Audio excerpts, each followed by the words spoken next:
It was good to get started in the Big Ten. Two things we wanted to get a little bit better at was we wanted to be a little bit better defensively, and we wanted to get stronger as the match went on. And I thought both of those things opening weekend we did. I thought we got stronger as both matches went forward, and I thought that was probably consistently some of our better defensive efforts this past weekend. So big week in front of us here, moving into week number 2 to really elite programs. Today's the day off here for us, and then we'll get one day to kind of go through some stuff for Penn State for Wednesday night. Questions for Coach? Dennis? Yeah, you're only number 2 in your schedule is only number 2 in the country now. I think you might bump that up a little bit by this time next week. What's your approach when you're playing teams of their status, their history? Do you talk about it with your kids? Do you just focus on the players you're facing?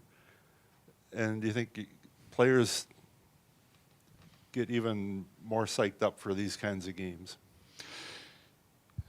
I think you get to talking about people's history and things like that. I think that lends itself to being more of a roller coaster than what you want your team to be. It's I think the goal is it's 2 teams, and let's prepare for what they do, and let's prepare for what we think we need to be doing, and regardless of the name on the jersey, it's.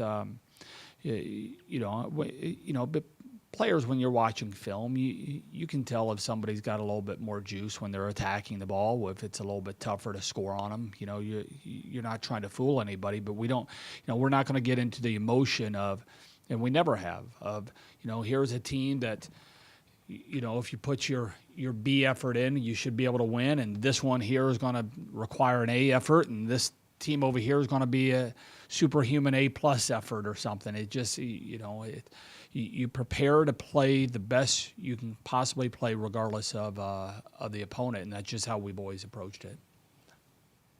Jay? Is it important to have today off? The NCAA tells us we've got to, so I think that's, we try to stay within compliance here, and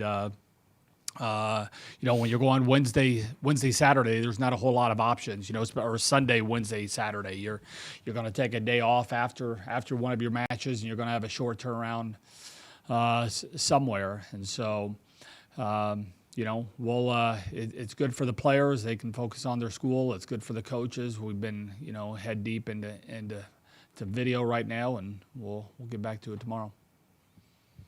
Brian? How were you better defensively, specifically this past weekend? I think we were reading the game a little bit better. I thought our effort in the backcourt was really, really much better than what it has been. I thought we were balanced and we were fighting, getting under the balls. I thought we were getting positive touches at the net. We weren't getting a ton of stop blocks at times, but I thought our touches were positive. And then I thought with the Indiana match, I thought one of the things that was kind of a struggle early, I thought our effort was really good, but our control of the ball wasn't where it needed to be. I think we were about a third of the way through the third set, and we'd already given them 15 free balls. And that as soon as we stopped giving them free balls, we were controlling the digs a little bit better than we were counterattacking. Their hitting percentage came down because of that. And so, I just thought the adjustments that we're making were a little bit better. Dennis? What are the biggest challenges that Penn State poses this year? There's athletes all over the place there. I think they've got one of the best liberos in the country. They've got a setter that stepped in and is doing a pretty good job with. Their middles are ridiculous. I mean, they're talented. They're fast off the ground. They've got arms. They give especially out of system, they give you some issues blocking wise.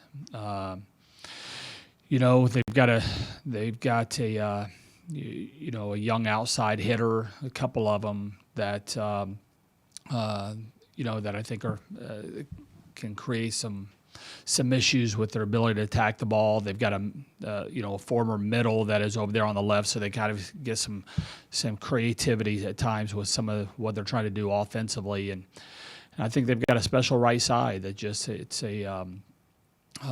they give her a lot of swings. She takes a lot of swings in system and out of system, and she's gritty and it's certainly fun to watch and can give you a lot of headaches. But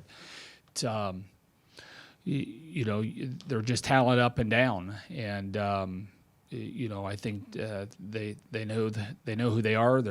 And defensively they can give you a lot of issues.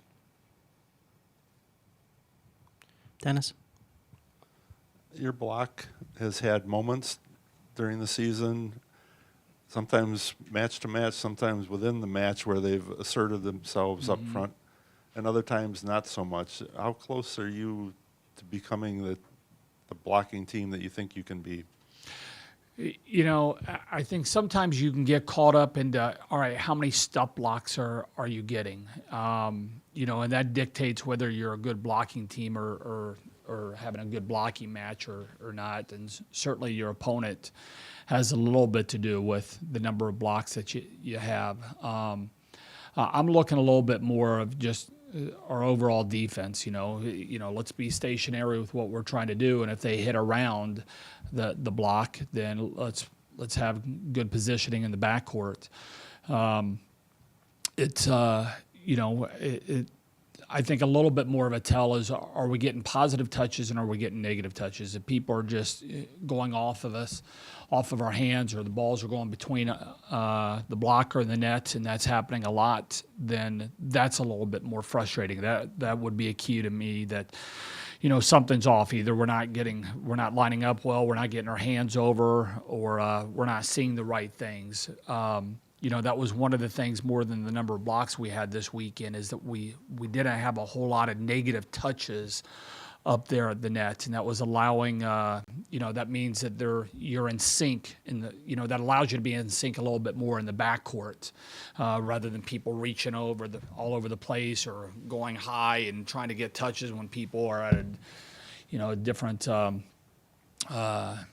in different air than maybe what we're comfortable with. We try to get up there and get touches 2 feet above the net rather than being a foot over and taking care of something that's a little bit closer to the net. But the number of blocks, there's a lot of times you're not going to have a whole lot of control, but you do have control of how many negative touches that you're going to have, and thought we cut that down.